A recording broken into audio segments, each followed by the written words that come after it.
In this video, we would be looking at MCPs, which is Model Context Protocol created by Anthropic.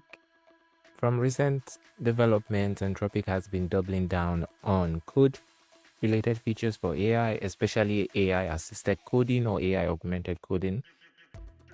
They currently have the best model in terms of coding capabilities, which is Claude, and they are quite doubling down to output more stuff to enable developers or anyone just code better, code faster, and use their model much more efficiently as good as possible. And since with the development of agents and stuff, MCP is one abstraction that came out of that, which is when you have agents, you would want your agent to talk to different sources, right? Different data sources. And because of that, you might have to do a lot of custom implementations to talk to different data sources. So if you have an agent that talks to Google Drive, or you want the agent to also talk to Airtable, you would have to implement custom implementations for those two different data sources. And MCP came out of that, and MCP is just a way to abstract that. So you just define everything within your MCP, and it automatically controls or implements or integrates with the different sources for you. So looking at it, this was released sometime last year, and now it's been open sourced, and they've made much more improvement. So it's a new standard for connecting AI assistants to the system where data lives, and it is just easily saving you time and stress of repeating yourself and making wide varieties of integration easily done. So as AI assistants gain mainstream adoption, one thing to point out is this is like the first set of waves for implementing with AI, which is to assist. So AI assisted services are like what's going mainstream and like what is actually taking place in terms of coding and writing. And most people use it heavily. Anthropic also released like an article in terms of what their model is being used, which areas are highly consumed, and coding and writing greatly stood out as it helps people augment their workflows or their productivity. So the industry has invested in this and achieved rapid advancement in reasoning and quality.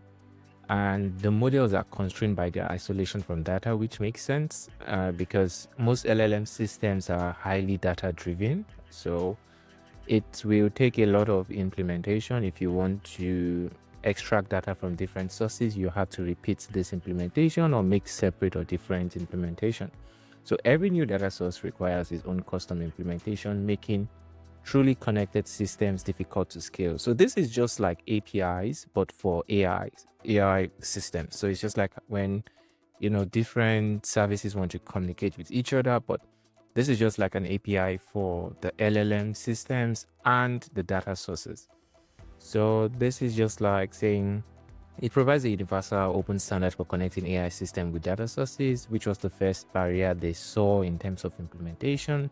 And they released this as a standard and enabling developers to build secure two-way connection with their data and AI powered. So once again, Anthropic is super doubling down on this coding side of things, and they really want to dominate the market in terms of providing the best possible features to enable developers or anyone that codes a lot to actively or rapidly achieve great results with coding.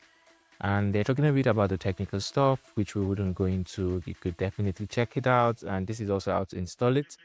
And Cloud can also help you set up things. And these are the early people that have adopted it. And development tools companies, Z and Replit have also used it, even Sourcegraph. And these are some of the testimonials from the people from the company. The tool is pretty much straightforward to set up. And now that it's even open source, it's quite easy to start building with it. They have a quick start guide.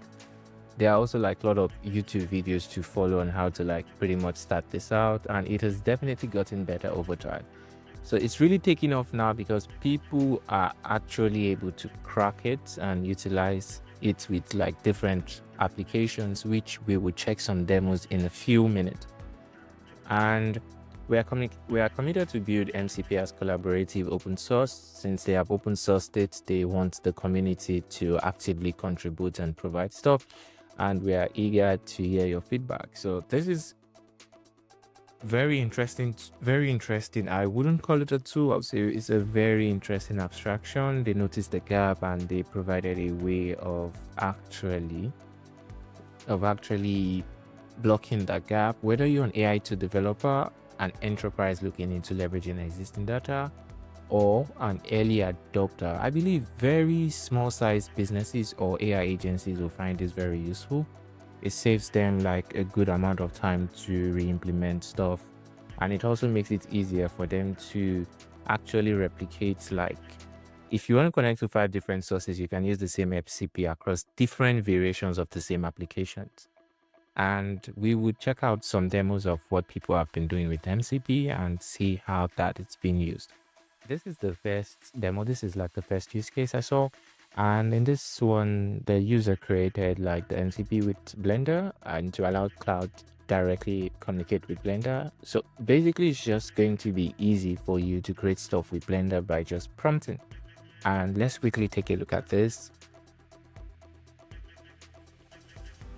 So it prompts and you see the environments being created in Blender. The more prompts added, the more it changes over time. It's a very quick short demo. All the links will be in the description. The repo, the GitHub repository was also open sourced. If you technical one want to contribute, all the links will be in the description. Let's take a look at the second one. And in this one, it's also the same thing. So there has been like a lot or a spark or an increase with using Blender since the very first one created by that last one we saw. And then this one, this person was also using BLENDER-MCP. I believe they are both utilizing the same MCP, but creating different fun and amazing stuff in Blender. So this is what this person was creating, and it's pretty looking good. Quite interesting. They might also be able to directly edit this when they're quite fun to look at.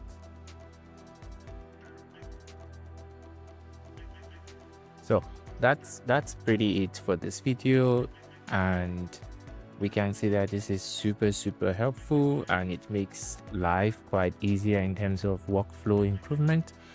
And feel free to drop in the comment your experience with MCP and what other things have you tried MCP with. That's it for this video. Bye.